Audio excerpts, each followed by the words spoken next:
Welcome everyone. Call the meeting to order. Please be aware RMB Council meetings are live streamed to facebook.com/Belfast. Live stream comments are not monitored or in real time during the council meeting. Visitors, please remember to sign in. Thank you. In the spirit of reconciliation, we acknowledge that our land upon which our organization stands is unceded Mi'kmaq territory. Epiquick Mi'kmaq is covered by historic treaties of peace and friendship. We pay our respects to the indigenous Mi'kmaq people who have occupied this land for over 12,000 years, past, present, and future. Do any members of council have a conflict of interest with any items on today's agenda?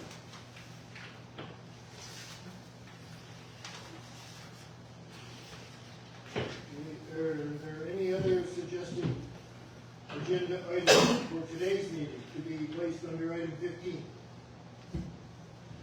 Okay, I don't know if this is appropriate to not have in an in-camera meeting, but I just want to give a shout out to Eastern Graphic, to the reporter, whoever it was, who did the story on the cost of administration in the municipalities in Eastern Prince Edward Island.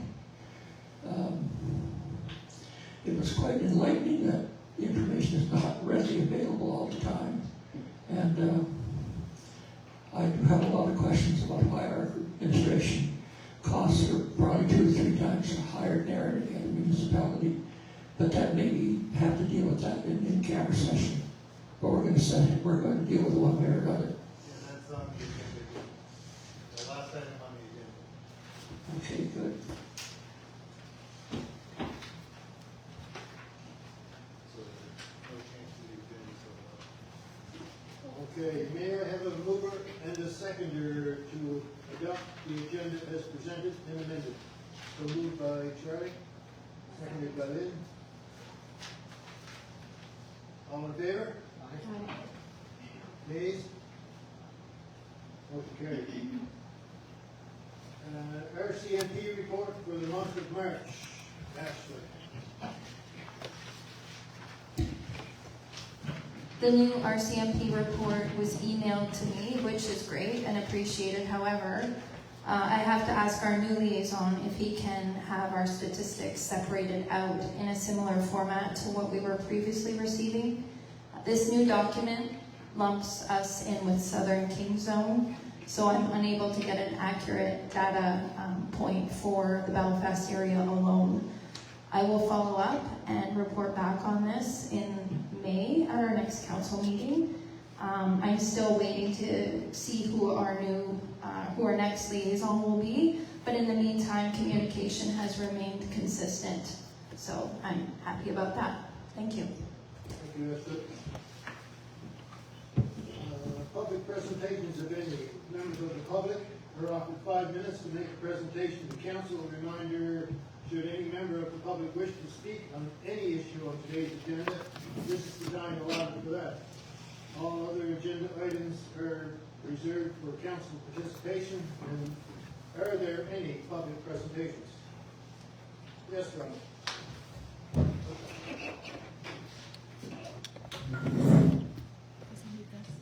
Yes, I'll hand that to him.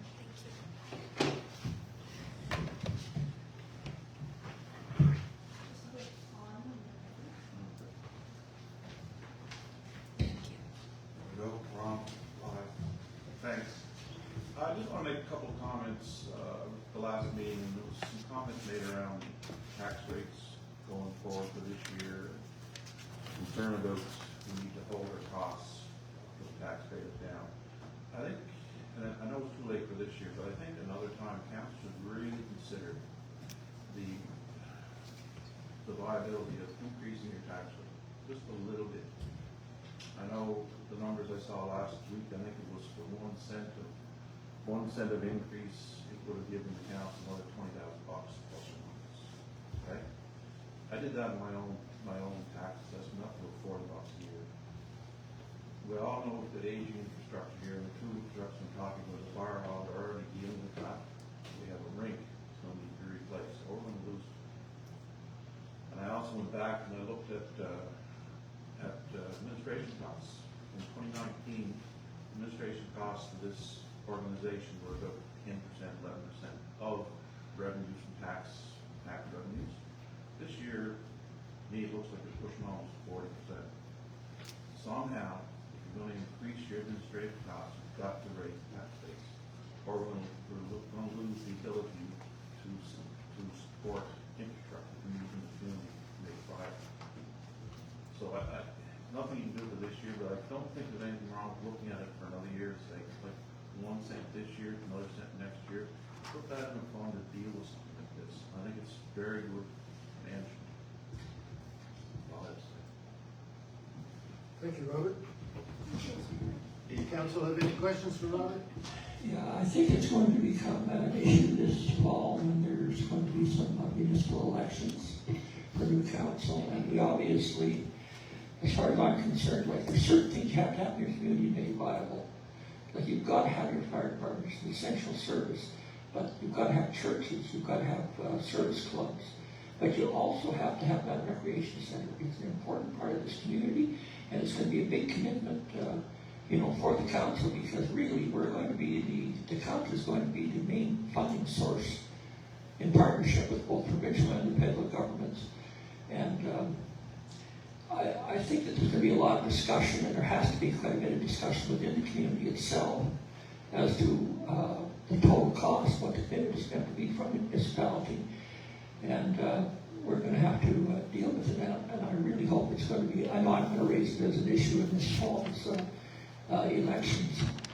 As far as the cost of administration, you're absolutely right. We're going to deal with that tonight in an in-camera session because it's gotten out of hand, and it's gotten kind of ridiculous.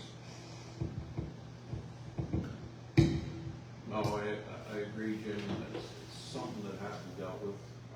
Again, I remember when the CIC was first formed, it was to have some sort of governance for the community where you raise funds for the fire department and for recreation.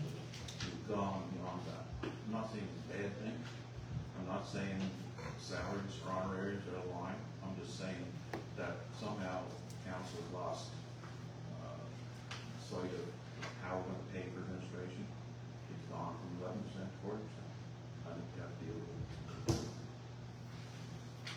You can just leave it there. Thank you. Thanks, Robert. Thank you, Robert. I think, Shelley, you wanted to? Sherry.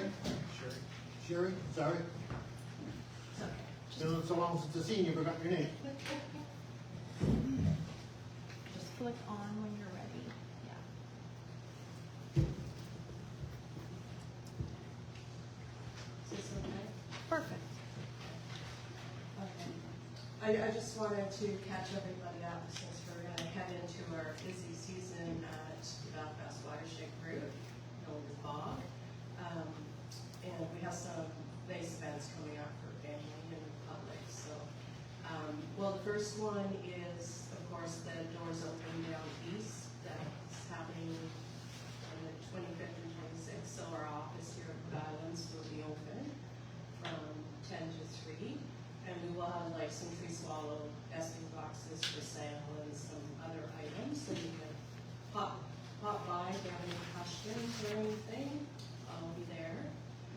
And our annual, today is of course angling season open today, so we always get excited because our annual fishing day is coming up on May 16th, Saturday, May 16th, at Roseberry Pond. So it's open to everyone. It's at 458 Roseberry Road. So bring your fishing rod, kids, friends. No license is required for this event. And we always have our pretty popular hot dog barbecue. We don't have fish, but we have hot dogs.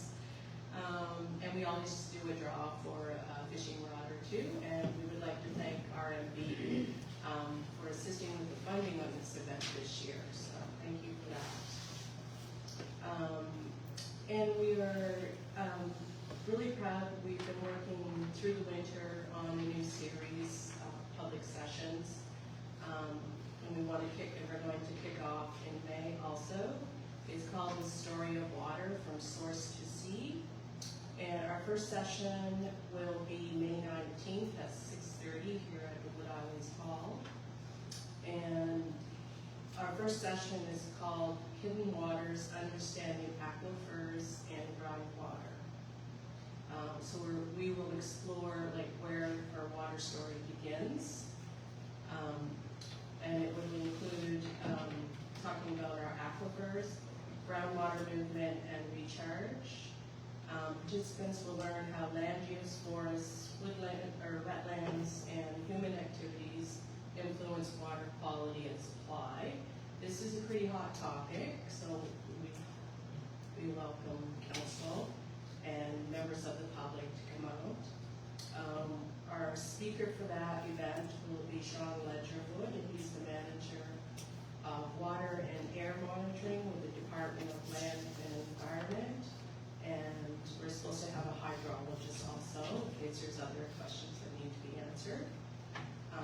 And then we have two other sessions. One will be in June and one will be in July. And we'll be advertising and promoting those through our newsletter and the Lions Club newsletter also. And then we are going to be holding our AGM, our annual general meeting, on June 9th at 6:30 here at Wood Islands also.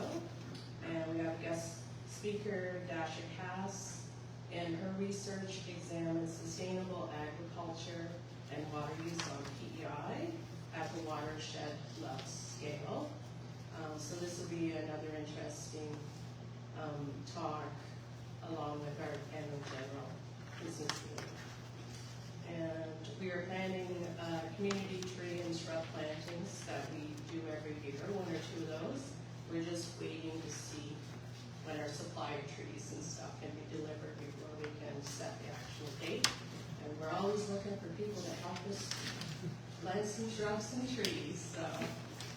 And that's all I have. Any questions? Thank you, Chair. Thanks, Sherry. Thank you.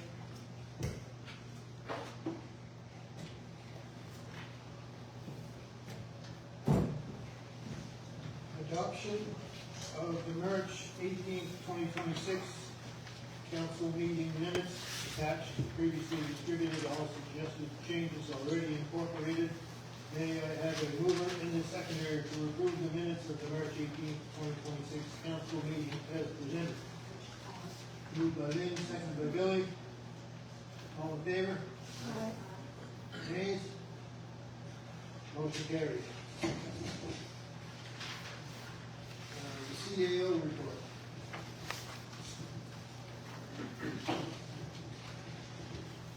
Thank you, Mr. Mayor. This is a good news story. As you know, at the beginning of the year, we had budgeted for a $31,000 shortfall, which was then going to be, we would use up the surplus that we had in our reserves to cover it. So that was deliberate. And then the year happened. And we were surprised to see a couple things. First of all, the assessment income numbers that we were given from the province came in at approximately $7,000 more than we were expecting.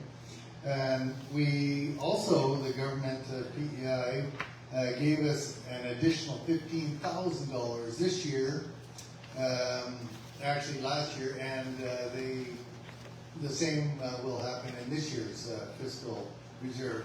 That's because we're reviewing the funding that goes toward municipalities, and we should know sometime by November or December if they're going to continue with that or if they've arrived at a number for municipalities. Everybody has their own level depending on the size of the municipality, etc. So we were surprised to see significant funds that way. In addition, you'll see that there was less used for the council remuneration and payroll, and that's because one of our employees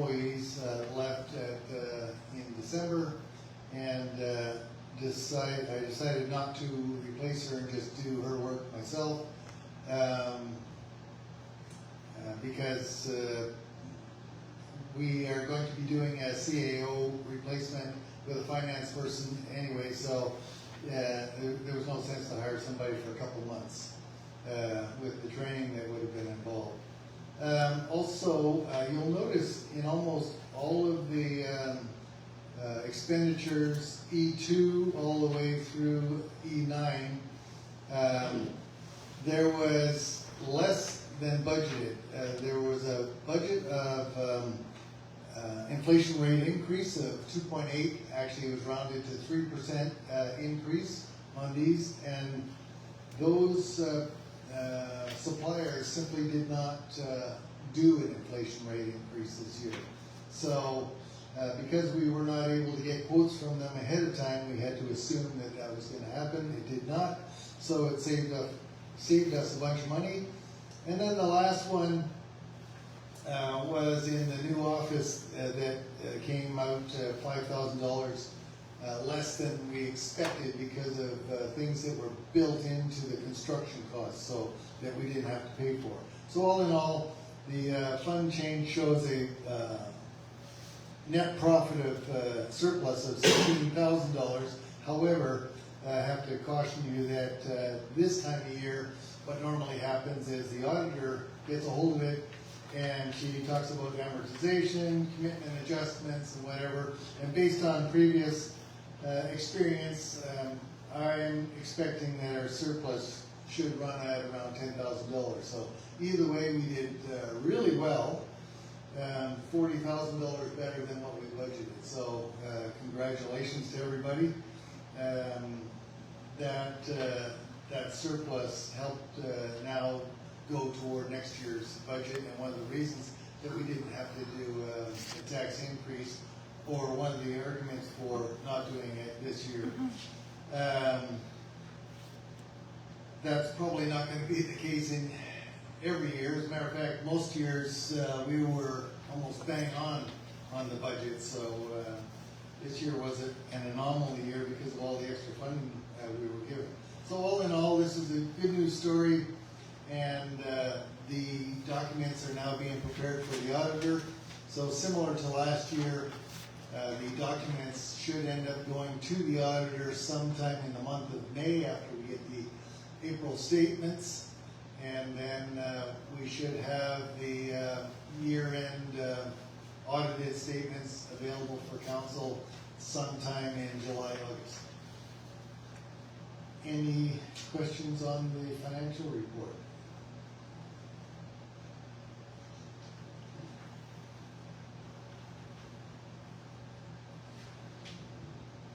Okay, thank you, Bob. That's going to go to this one. Purchase audio video system for council meetings. Ashley. All right, this was supposed to be a Councillor Bryson section, but she sends her regrets she's unable to make it tonight.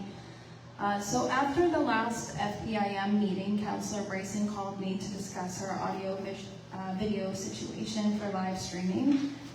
She informed me that FPIM uses a device called the Meeting Owl. She was going to go into detail on it tonight and all of the capabilities around it. So I can't speak to it personally, but I know a little bit about it. I did a bit of research on it after she suggested it as an option. It sounds pretty suitable for our needs. As council is aware, the past 6 years I have not missed one council meeting, and I use my own phone to record these meetings. It might be a good idea for council to look at our infrastructure in terms of keeping our meetings accessible via tech if I'm not available for these meetings.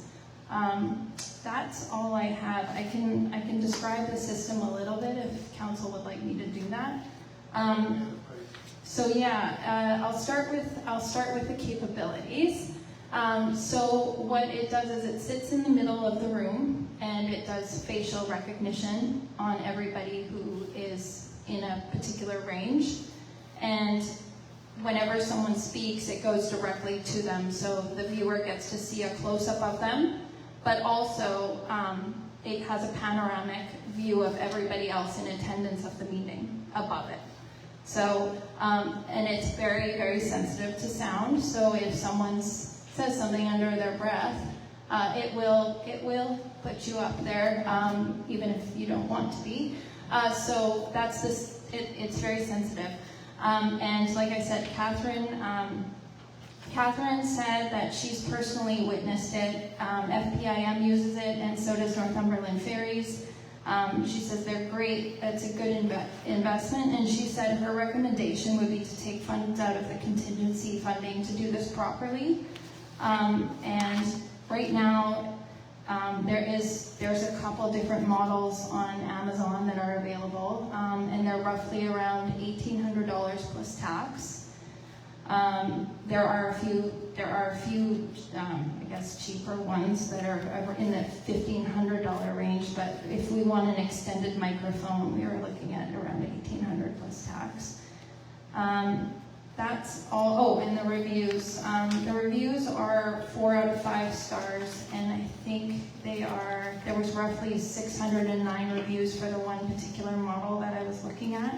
So all in all, pretty good feedback based off of what I've seen. I am willing to explore the issue a little bit further, but I leave it in council's hands to make this decision. Thank you. Any questions?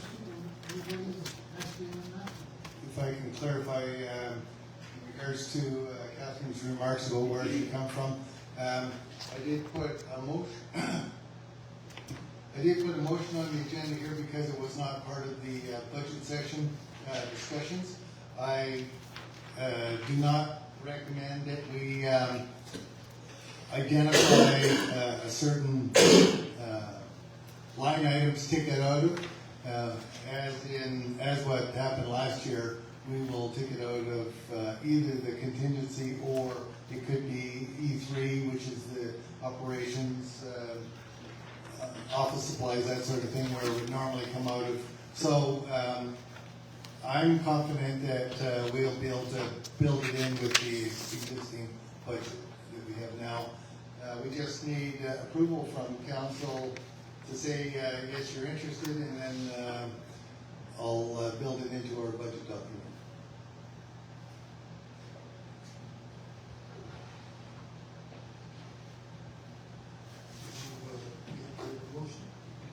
You need a mover and a second. I have a couple questions. So this motion would be to go ahead and purchase this product that was discussed.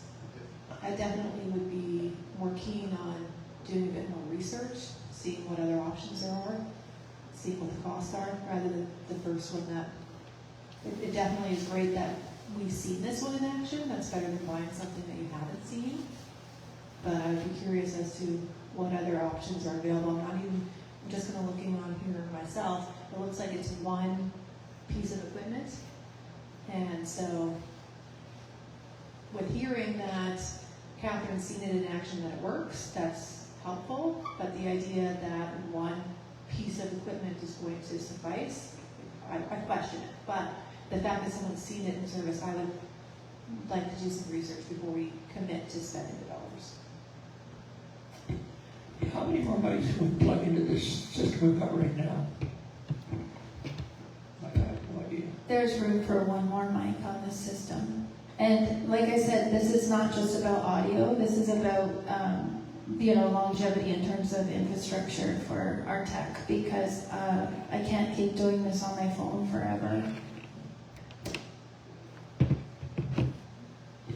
So it wouldn't require a phone then? It would just have a phone built right into it, or some kind of video equipment? As far as I know, it gets transmitted via the web somehow. But again, I have to do research into it. This was an initiative brought forward by Councillor Bryson, and I'm just playing catch up because tonight was supposed to be her research.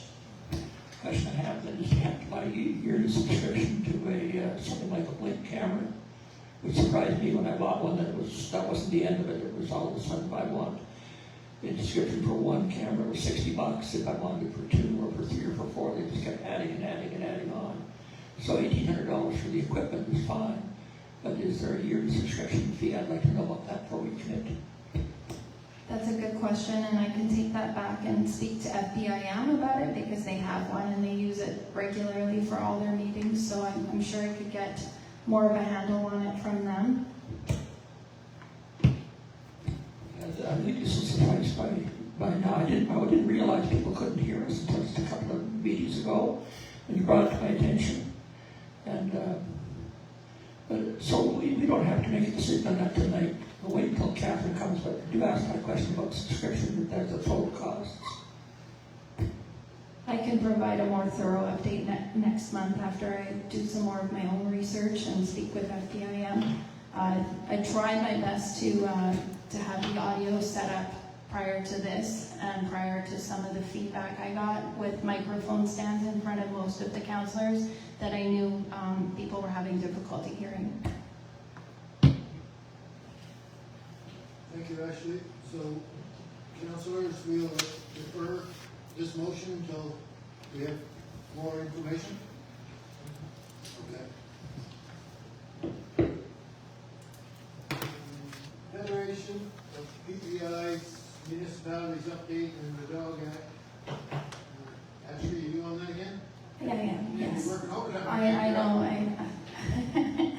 Yeah, so Councillor Bryson actually sent me a statement to read regarding the Dog Act. There is no FEIM update, but I can speak to the Dog Act as per Catherine.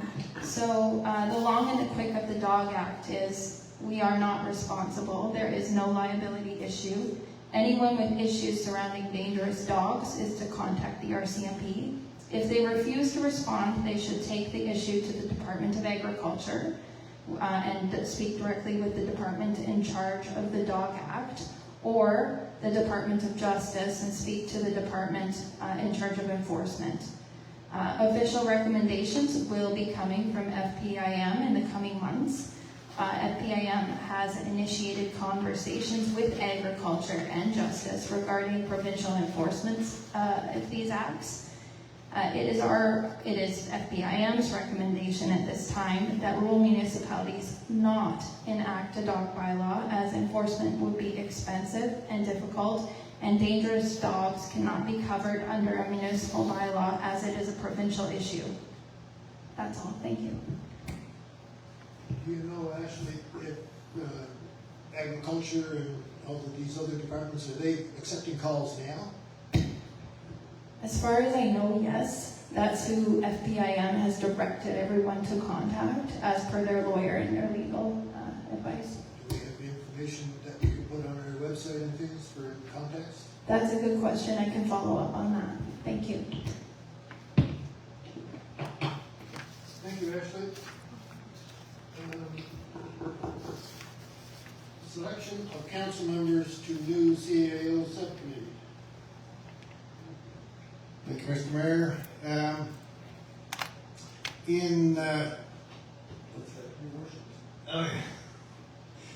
In previous 2025 and 2026 RMB Council meetings, the discussion of setting up a subcommittee that would oversee a public call for a new CAO for the rural municipality of Belfast was raised. This action is required as the current CAO is retiring on December 31st of 2026. The CAO subcommittee is typically made up of 3 members of council and 1 administrative support person. Typically that subcommittee looks like the mayor, who also acts as the chair and has voting rights, the deputy mayor, who also has voting rights, a member of council, and the administrative support, who does not have voting rights, and that would be me. So currently, well, I'll finish reading the rest of it. The task of the subcommittee is overseeing research on current CAO job duties and salary ranges, usually for this type of municipal operation, deciding on salary range for a public call for interested CAO candidates, and when to do the public call, interviewing the prospective candidates, and deciding on a recommendation to council. As an HR item, council will decide on its selection of the CAO and starting salary in camera. So currently, as I mentioned, the subcommittee would be made up of the mayor, the deputy mayor, and myself, and we're looking for a council member who might be interested, or nominations from the floor for someone. Do we have a volunteer? Is that Charlie? Or Jim? Arm wrestle over? Did you want to Can do we not just add both of us? Well, no. Why not? Well, okay, so Why you've can't? got four It on just the says committee, and there's no, you can't break a tie that way, so. That's why the subcommittees are typically three. Odd numbers. I'll look at the third then. I mean, you can, if that's what council wants to do. It's going to be an important decision that I think we're going to be talking about in the in-camera session after this, that may make this as a moot point, I think, when we're finished. So if the council members around the table decide that they want to have four on the committee, then we just need to confirm that by show of hands. So another option, I spoke with Catherine today, when she wasn't sure she was going to come to the meeting, and has asked her about this, just in case she felt strongly that she wanted to be on the committee or not. She didn't feel strongly either way, so potentially an option could be that Catherine joins as well to give us the odd number. You mean have five on the committee? It's up to you. It is council subcommittee, so if they decide they want five on the committee, then so be it.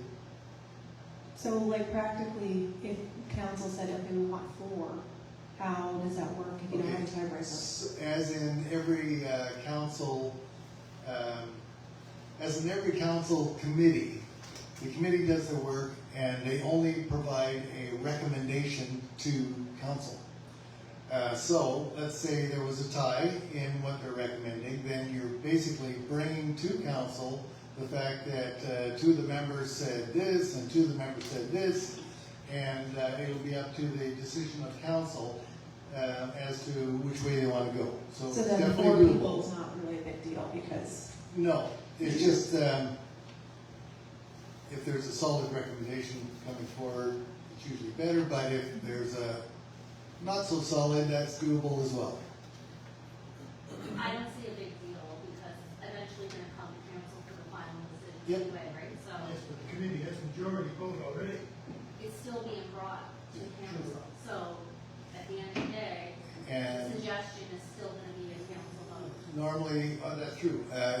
Normally, in order to do to be more expedient, the lower numbers are better. The larger the committee, the less productive they seem to be.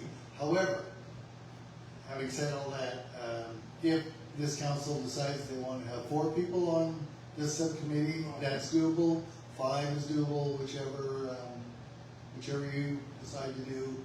That's the way we'll set it up.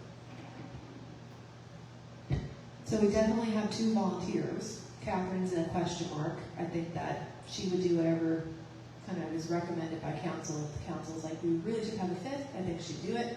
If council said 4 is fine, we'll deal with any ties afterwards. I don't think that she would feel left out by not being on it. So at present, we have 2 names to add to the committee, and if council members are happy with that, if at a later date Catherine asks to join the committee, you can make that decision at that time. But she's not here right now, so. Works for me. Trish not here to speak up either. So. Right. So anyway, Lynn got the floor. so at present, we have 2 names to add to this committee. Is council okay with that idea? Yes, that shows his interest. Okay. His interest in I'll. In that case, back to you, Mr. Mayor, and you need a mover and a seconder with. Okay, may I have a mover and a seconder? Moved by Charlie, seconder by Lynn, to add Charles E. and Jim to the subcommittee members. All in favor? Aye. Nays? Motion carried. Are we gonna have more discussion on this?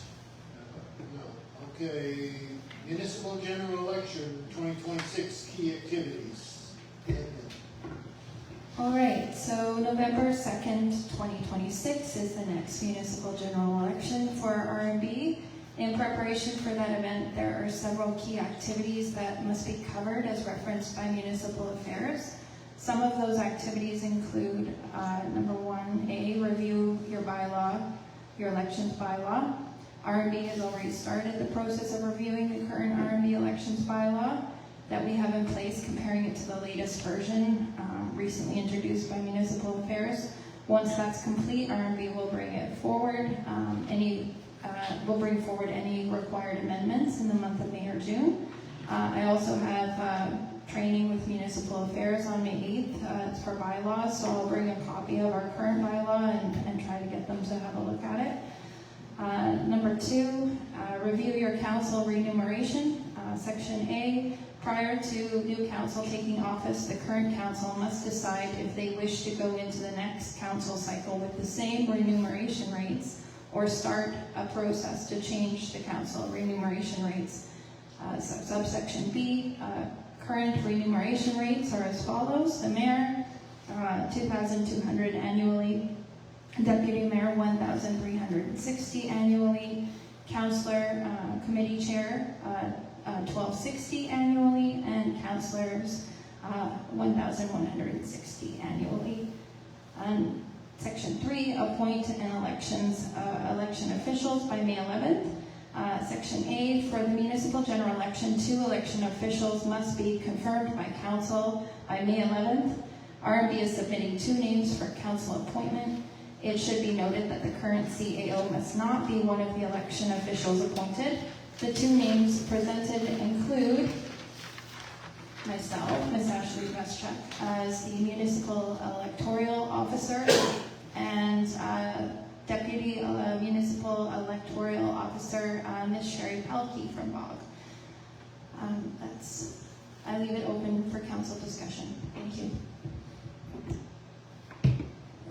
If I can add something, if you look at item number 2, I was already informed unofficially the council was not interested in looking at the remuneration rates. However, that question was not asked officially, and we need to make sure that municipal affairs has seen that that was brought up officially.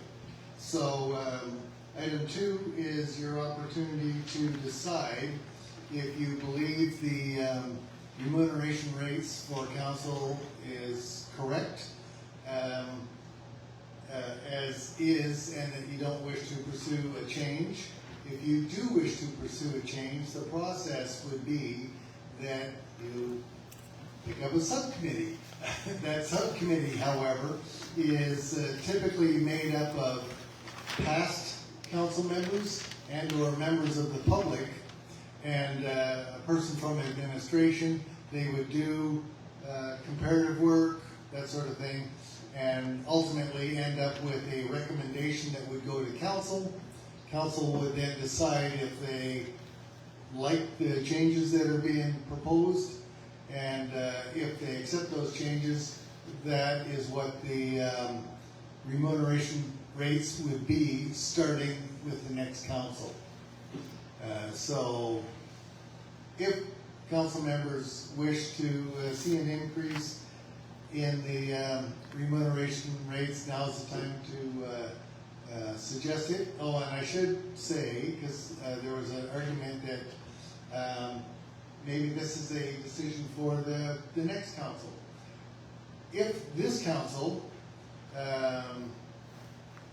does not wish to make any changes, the next council has an opportunity every single year to do that same exercise if they feel it's appropriate.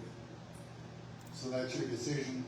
Do you want to proceed to a subcommittee and review the remuneration rates and get a recommendation, or not? Jim said no. I'm saying no. Billy's saying no. And Lynn said no. And I also think that the process of how to make that decision is not appropriate. So, So no. So we'll mark the minutes that in review of council remuneration, council said no at this time. We'll just say council said no. Okay.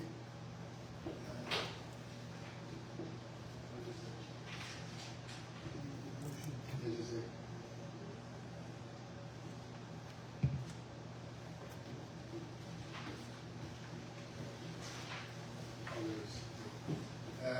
Yes, now you're reading the motion for the election of the two officials.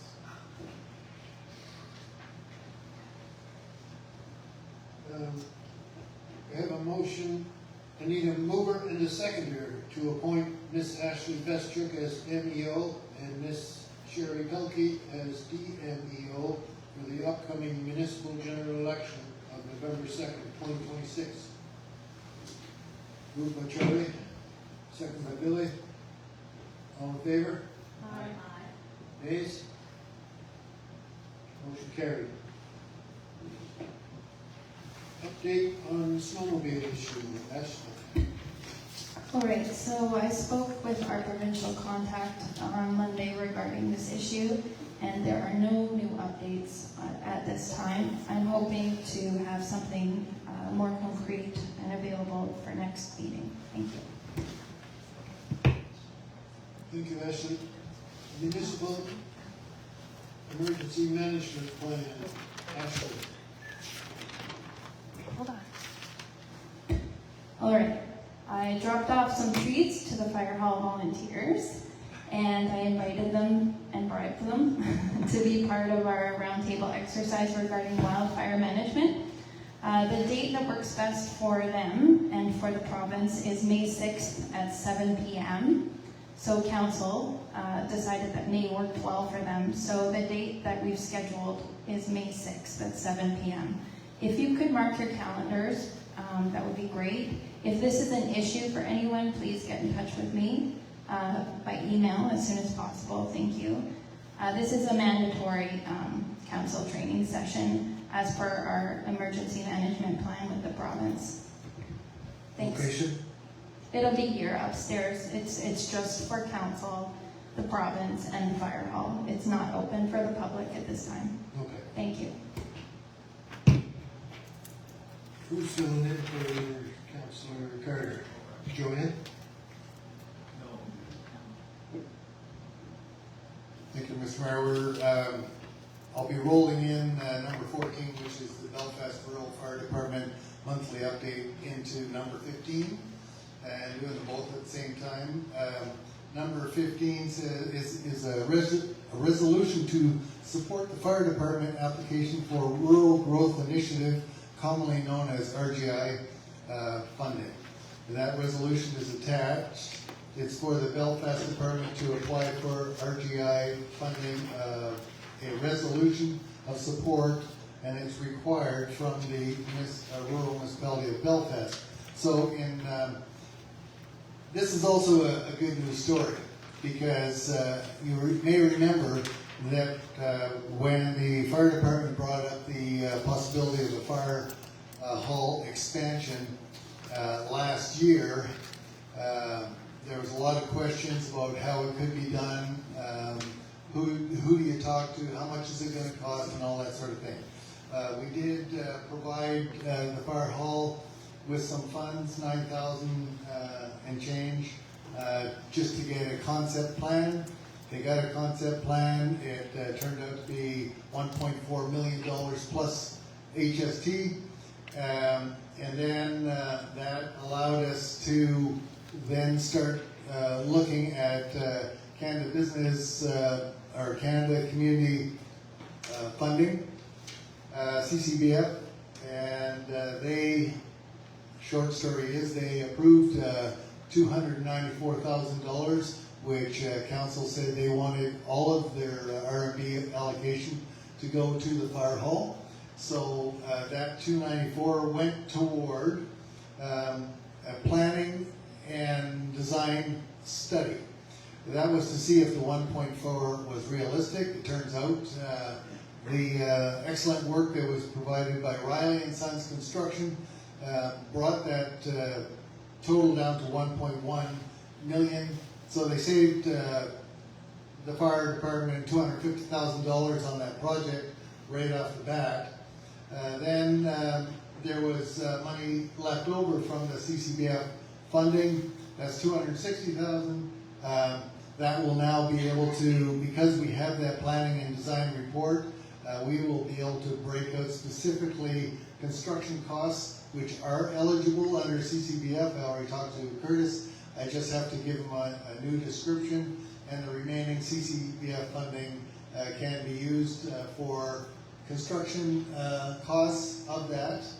Also, because that that planning and design study report came in, that allowed the fire department to be able to apply on Rural Growth Initiative funding.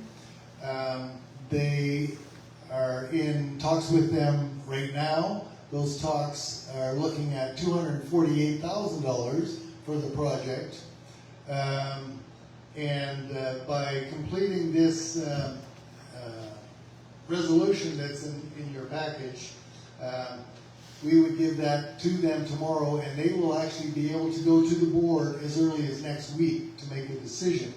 Now, the way they release monies is that I'll just assume that they're going to approve 248. It could be a different number, whatever.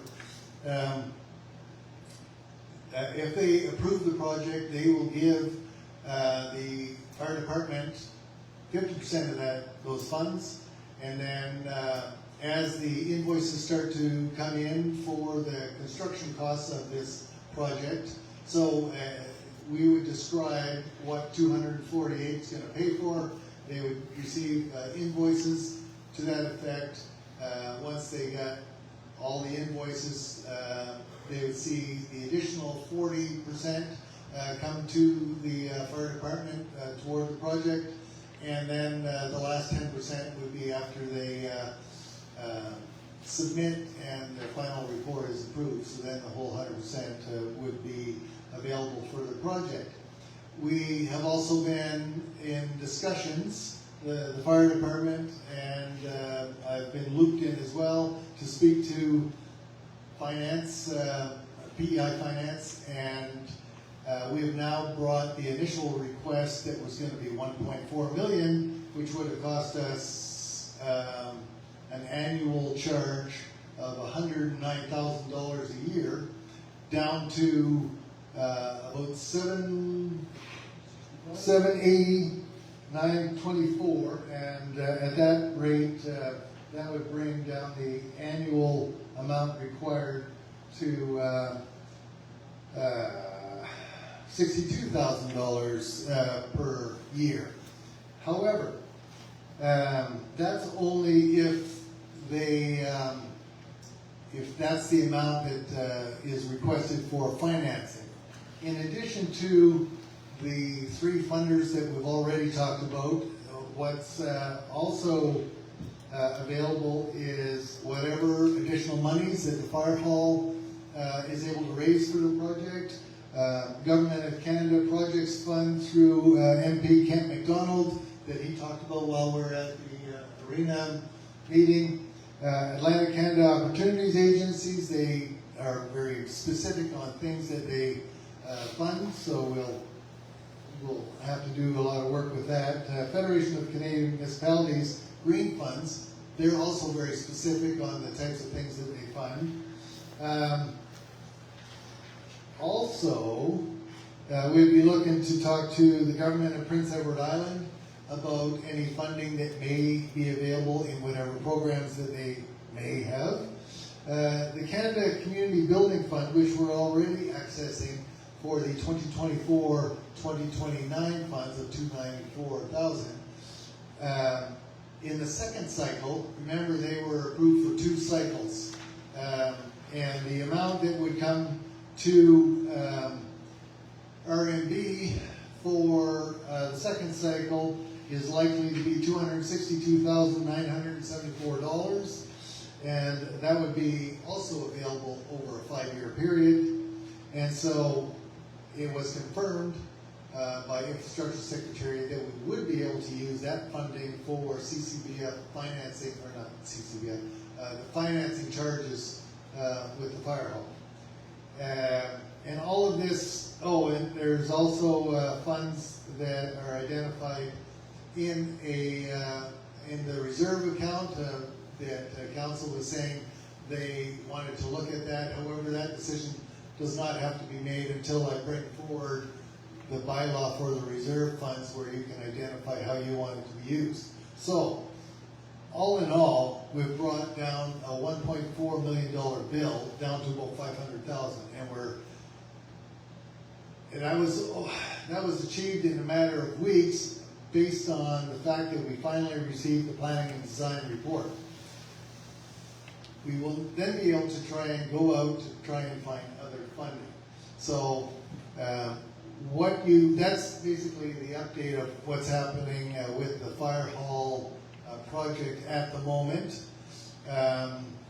We did give them the operations and maintenance for the fire protection services for this year of $165,000. That first check went out in April, which was approximately $3,750 more per month than they were used to getting.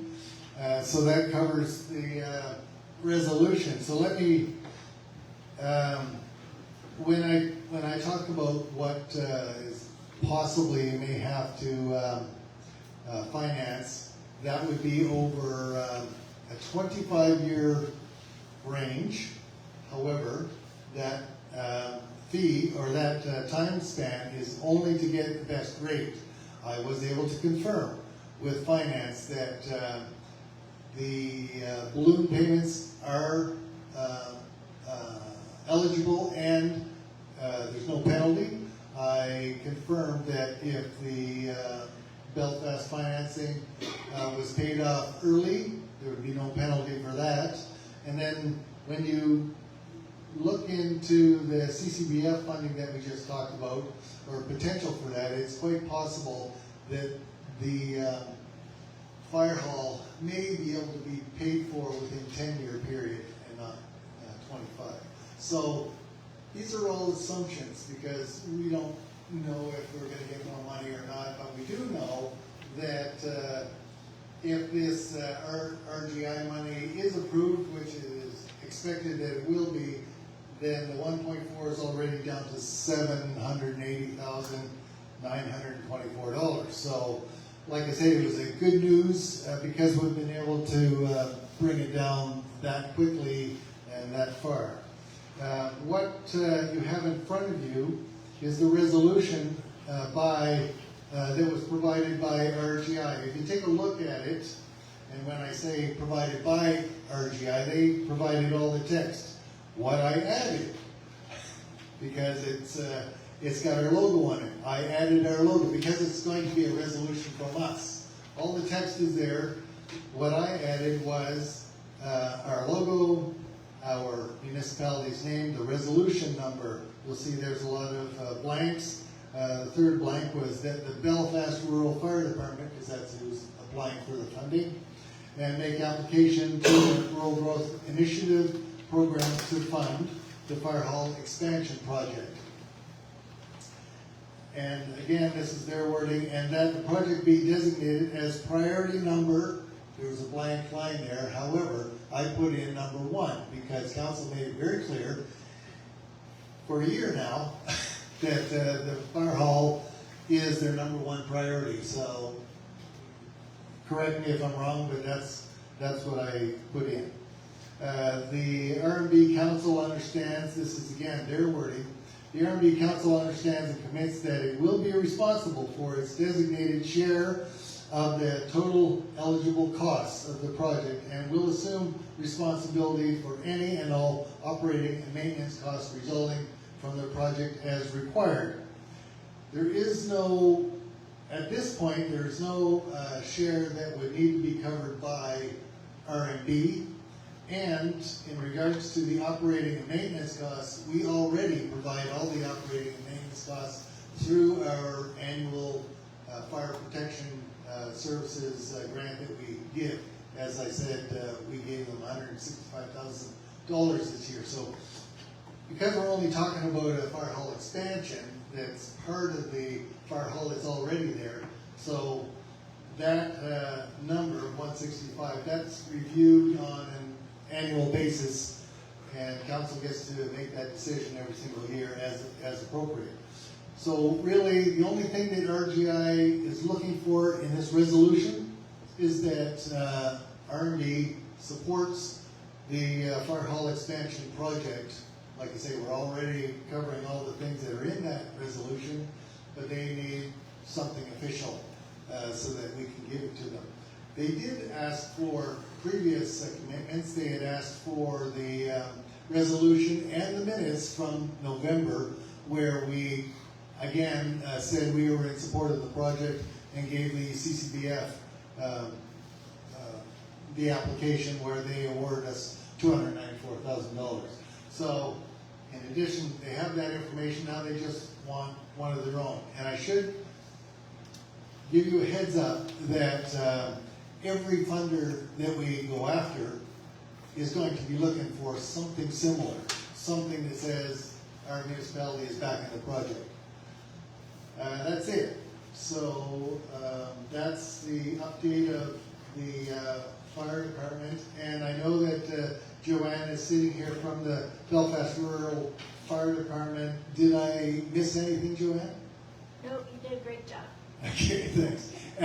Joanne did say, though, that if there's any questions, she's available to answer any questions about what we're doing and her application to RGI. Thank you. I have a question about the amount on the Rural Growth Initiative program. Is that based on percentage of the total cost of the, where did the figure $248,000 come from? RGI has a limited budget, and they, I believe they gave $248,000 to the other fire hall project. This would be about the same that they could allocate. Anything more than that would be doubtful that we would get it. So in negotiations that John had with RGI, that was the funds that were suggested that you apply for. Is that correct, John? Yeah, if I can, the way it works, Jim, is of the cents on the dollar. So $250,000 and under is 75 cents on the dollar. So we would have to have 25 cents. If we went above 250,000, then it would be 50-50.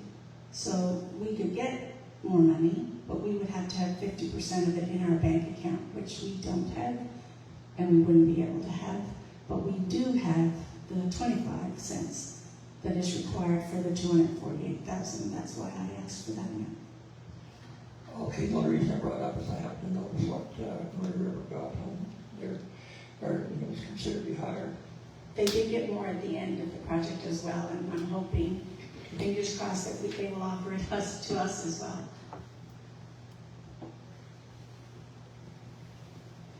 Any other questions?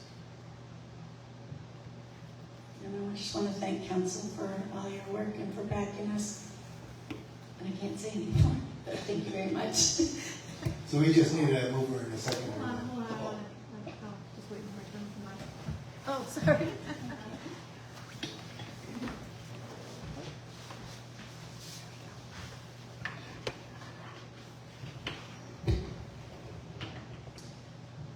So just want to make sure that I understand.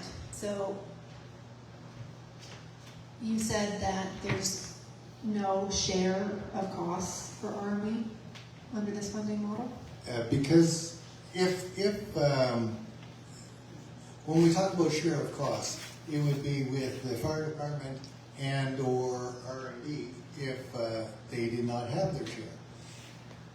As Joanne mentioned, they have the share that is required to get the funding. So because it is not, because we'll be giving funding through financing at a later date, depending on how much is required, then the fire hall is covering the 25 cents now. So right now, there's no requirement because the fire hall has the $62,000. So this is written such that we're only on the hook for the 25% if the fire hall can't come up with it? Correct, yeah. If they didn't have it, but they do. Okay. You wouldn't, sorry, you wouldn't be on the hook. We wouldn't go ahead and ask for the money if we couldn't put our part up. No, I'm just trying to like understand what is the This is, obligation. Charlie, this is just, Councillor Rooney, this is just, they just want to know that the municipality is backing our project and that you guys stand with us, just so they know that we're not just going out and doing this on our own and we have the council's approval. Right, It's so, not financial, this part, rural growth initiative, has nothing to do with any kind of financial burden from council. It's all just based on the fire department itself. it's just a bit confusing because the wording that they provided explicitly says it's designated share of total eligible costs of the project. Yeah, they just want, I know, and maybe it is a little bit, but again, this portion of the funding has nothing to do with council. If we get the money from them, we have been fundraising and saving money to be able to support our portion of the project. And the council, as always, it's just, you guys provide us our money for the fire department. We can't run the fire department without councils, the money that comes from the community. And this is just, Lisa just needs this to say that council, yes, we are backing the fire hall for the complete project, but nothing. If we can't pay our $62,000, then we shouldn't be applying for this grant. But we have the money, we're going ahead with it. I mean, we hope we go ahead with it. We haven't been approved for it yet. Who knows? Maybe they'll decide to give it to someone else. But like, I'm not sure how we talked earlier, and I don't know how else to explain it to you. But for this is just so we can to get the rural initiative grant approved. They just want to know that the council is behind us. That's all. Right, and so I'm not saying, like, if you needed the $60,000, I'm not saying that I would vote against us not paying it. I'm just trying to understand where the obligation ends. I'm not at all trying to insinuate that you guys don't have the money or that you won't pay the money at all. I'm just trying to understand that a worst case scenario, what are we signing? Yeah, so as I mentioned before, actually I didn't mention it, this is a boilerplate resolution that they give to all the municipalities, so they don't know the situation of each council and each project. So the wording is general, and as Joanne said, it's basically to show the support. If the application came forward from the fire hall and they did not have the $62,000 that is required, then you would have to have that discussion about what it might cost us. They do, so it doesn't. And the other part of it, about operating and maintenance costs, we already do that through the fire suppression grant that we give every year. So really, all this does is give RGI the resolution that they need to show that council is supporting their project. Letter of support. Except In their it wording. says different words, right? So like I look at the resolution of support that we did in CCDF. That was very clear to me that that's a support. This to me reads like a legal obligation. And so no, I'm not saying that can't pass it or I refuse to pass it. I just think that we should do it, if that's what it, we should understand what it means. So in this case, what it means is, because we've already got all those covered, all it means is a letter of support in the wording that they like. And they, should they get this tomorrow, they will be able to actually file the application next week, and then we'll be able to find out if the fire hall can get started right away. So I'm just, remind me when, it was probably before the new year, or maybe just shortly after the new year, that CCBF kind of like had sent over that agreement and had that clause where it was like concerning around kind of like a backstopping of the entire project. Yes, so they originally came out with that. That was their knee-jerk reaction, because that's the first time they had done a fire hall. After discussions with them, they came out with a document on January 6th that basically gave them, I have a copy here for you, came out on January 6th, and that clause was not there anymore, but they fund differently. In CCBF, they give us $294,000. We put it in the bank, and then as Joanne sends us the invoice, if the invoices are for eligible costs, then we pay those invoices. In this case, RGI actually gives money up front. So they wanted to make sure that council has the support. Because they're going to give 50% of that 248 funding up front.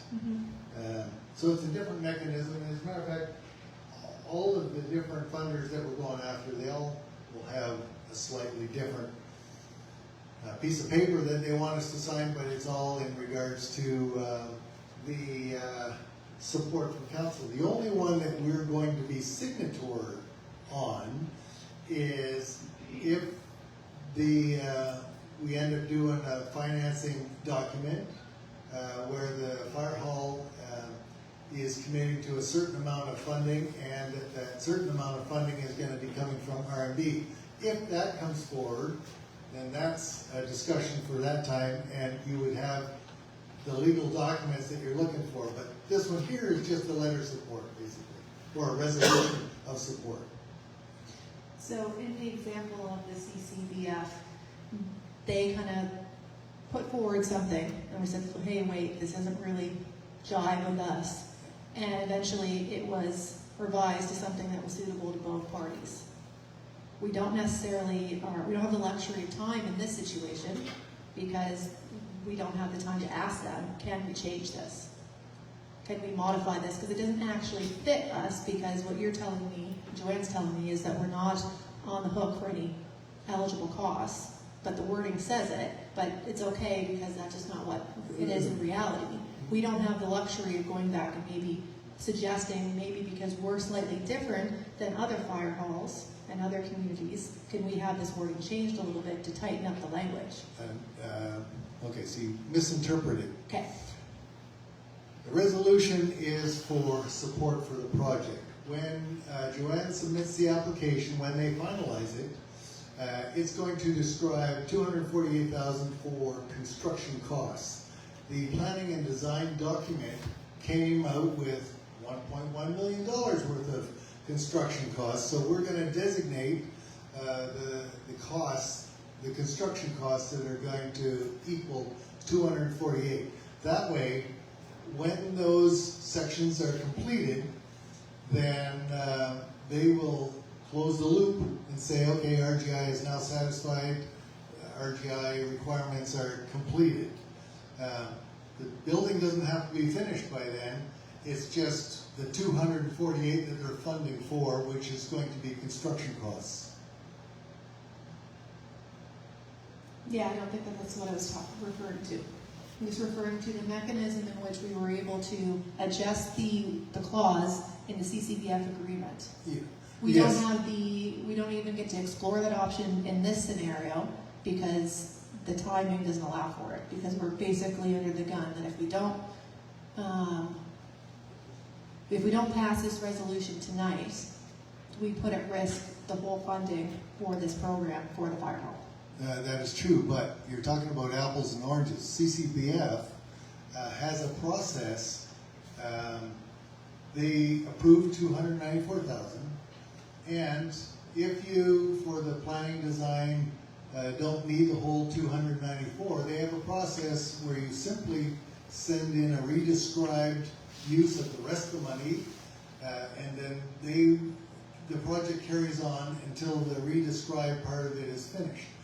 In the case of RGI, they are looking for $248 to cover construction costs. Construction costs are $1.4 million, so there will be no problem to use up that $248 in construction costs, so there would be no requirement to redescribe that amount. Now, Joanne can confirm, but I don't believe that they are looking for, actually, I think Ashley had some dealings with RGI in the past. Is there a mechanism for redescribing? No. I can't speak to that right now. Oh, okay. To my knowledge, there isn't, but Joanne might know better if there is a mechanism. But basically, RGI asks for, what do you want to spend it for? And they tell them, and in this case, we've got way more construction costs than money that's being asked for. Right, so I don't think that I'm trying to reference the mechanism of like reorganizing or redistributing the projected funds. I'm just talking about the fact that we've covered that this resolution talks about eligible costs that we're responsible for, but we're saying that doesn't actually mean anything because we don't have any costs. And I'm just saying it would be $62,000 if required, but yeah. it's not required. Okay, so it is that there is a potential financial obligation on the very impossible chance that the fire department doesn't have their portion. Yes, if all the fire department people left town. Yeah. But no, I would say, I'd have to say no, the project's going ahead. If we can get this 248 funding, it's going ahead. Yeah, no, I don't think that I'm disputing that at all. So then we can, at the end of the day, that's my opinion. My opinion is that this creates a legal obligation that we haven't had to do in resolutions before. If I'm someone who's very risk adverse, so obviously maybe that is more of a concern for me than it is other people. The other question I have around is the second part, which is, and will assume responsibility for any and all operating maintenance costs resulting from the project is required. As you've said, this is what we do in practice already.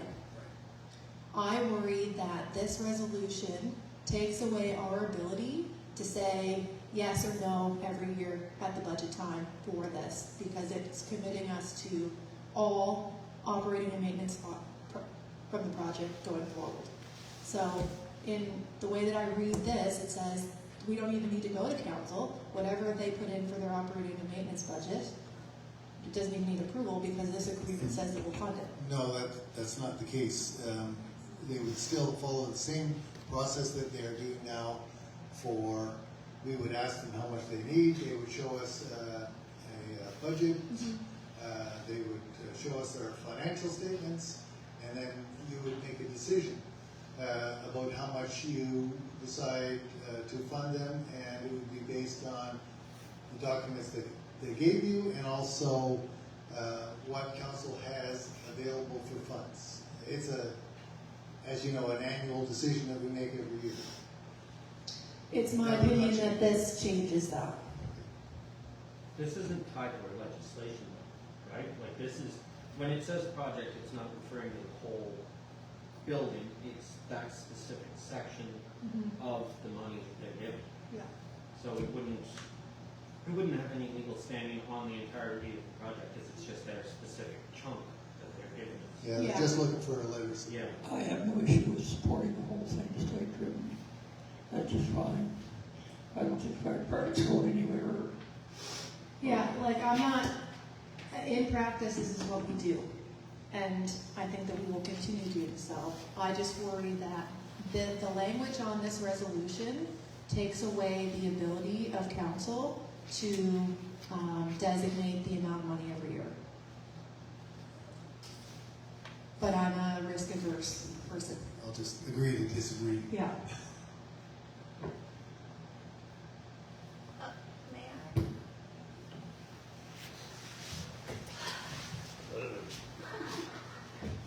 If I can, I'm not sure if I can.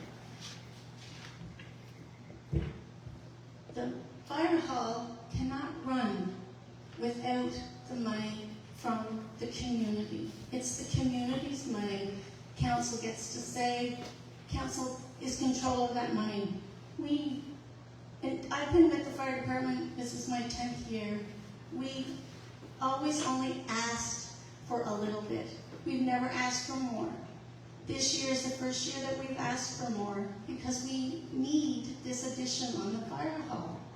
It helps everyone, it helps the whole community. And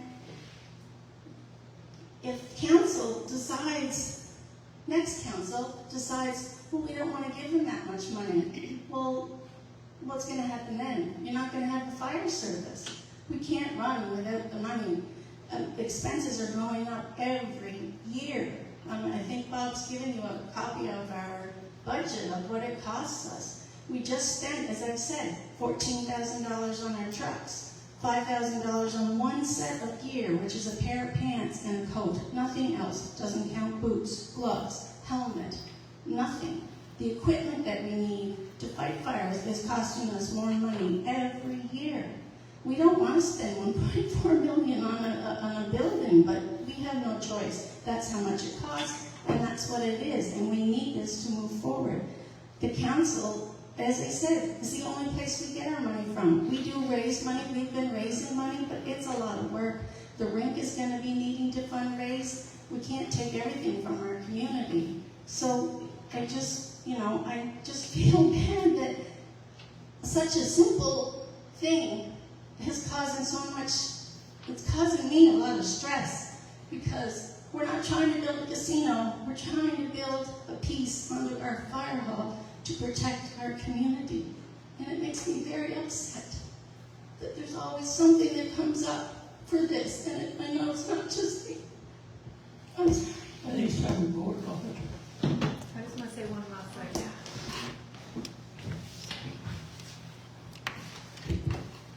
Joanne, I apologize if it has come across to you that I'm trying to impede it. That's the last thing that I want to do. If we had to do away with all community funding and we had to raise taxes by 50% to fund the fire hall, it would have my approval. I think that the core, most important function of the council and the municipality is to fund the fire department. That's not at all my intention, and I apologize if that's the way it came across. I just want to make sure that we understand what we're signing ourselves up for. I think the language of the resolution as written is not as appropriate as it could be, but I'm not even suggesting that we don't pass this tonight as written, because if it at all risks your ability to access this funding, I would rather sign off on it knowing that it was not the right language to make sure that you guys get the money. The only point that I'm trying to make is that the way that this is written creates a situation where there's a blanket financial guarantee without any corresponding control or limits. And if that's how it has to be tonight, I'm completely fine with it. I just want to raise it as this is a possible area where the wording is putting us into a place that we're not trying to be. At the end of the day, if this is the only way to go forward, you have my support. I'm just curious if there's another way to achieve both. That's all. Thank you, Charlie. It's time for the question.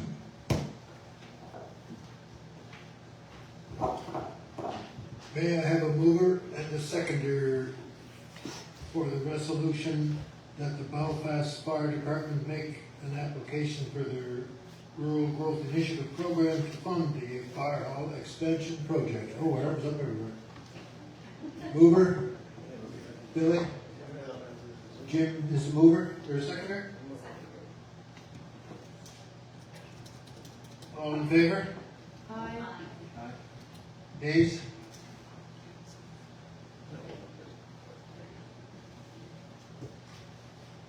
Motion passed.